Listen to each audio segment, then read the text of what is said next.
कौन कहता है भ्रष्टाचार करने की जरूरत होती है? भाइयों बहनों, मेरा मंत्र है, न खाता हूं न खाने दूंगा। धीरज साहू के नाम से कांग्रेस जितना बचने की कोशिश कर रही है, उतना ही उलझती जा रही है।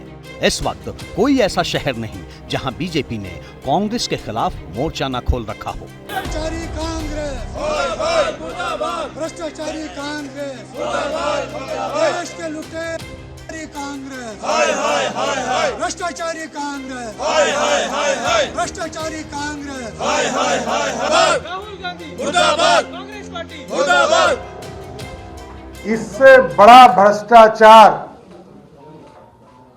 और गिनते गिनते आईटी डिपार्टमेंट के पदाधिकारी थक गए और अभी तक जारी है। कांग्रेस पार्टी का परिचय का मतलब भ्रष्टाचार, भ्रष्टाचार और भ्रष्टाचार है। बलदेव सिंह साहू, इनका लीकर का बिजनेस, उनके भाई धीरज प्रसाद साहू जो कांग्रेस के 3 टर्म के एमपी, राज्यसभा के एमपी, इनके अलग अलग स्थानों पर जब जांच की तो सामने आया हर गोडाउन में भरा हुआ है नोटों की गठरियां। और हम तो मांग करते हैं कि कांग्रेस ने नोटबंदी का विरोध किया, लेकिन अपने काले करतूतों से पूरी नोट की गठरियां बांधकर अपने गोडाउन में रखते हैं। ऐसे कांग्रेस को जो नोटबंदी का विरोध करती है उसको गांवबंदी किया जाए, शहरबंदी किया जाए। मोदी सरकार की एक गारंटी है कि जहां जहां काला धन होगा वहां वहां प्रहार होगा।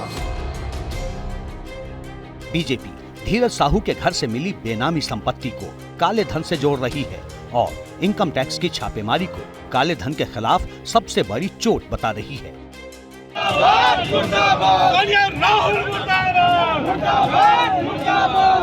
क्योंकि अब तक कांग्रेस और तमाम विपक्षी दल ये कहते हुए सत्ता पक्ष पर सवाल उठाते थे कि ईडी और इनकम टैक्स की जांच सिर्फ कांग्रेस और विपक्ष के नेताओं पर ही क्यों होती है।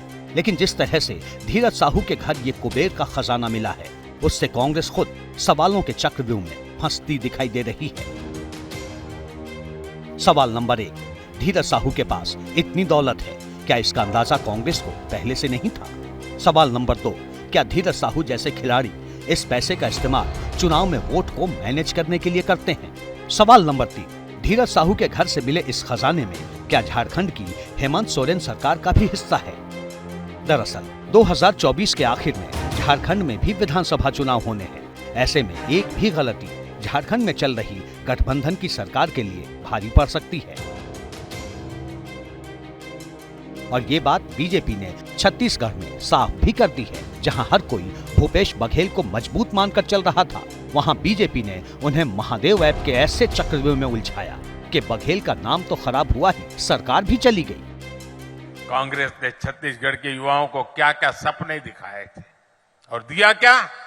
उन्होंने महादेव के नाम पर भी घोटाला कर दिया। कांग्रेस ने अपनी तिजोरी भरने के लिए आपके बच्चों से सट्टेबाजी करवाई है। दरअसल अब तक जितनी भी बड़ी नकदी इनकम टैक्स या ईडी की छापेमारी में बरामद हुई है, उसमें अब तक सिर्फ पॉलिटिकल पार्टी के कनेक्शन की बात ही होती रही है।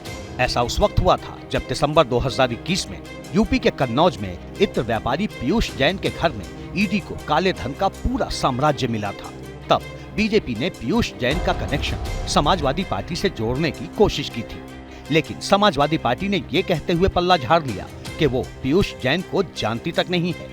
लेकिन जब तक समाजवादी पार्टी ये साबित कर पाती, तब तक बहुत देर हो चुकी थी और 2022 का विधानसभा चुनाव समाजवादी पार्टी हार गई। अब बीजेपी के पास कांग्रेस को घेरने का वैलिड पॉइंट है, क्योंकि धीरज साहू न सिर्फ 3 बार से कांग्रेस के राज्यसभा सांसद हैं, बल्कि उनके बड़े भाई शिव प्रताप साहू भी कांग्रेस से 2 बार सांसद रह चुके हैं।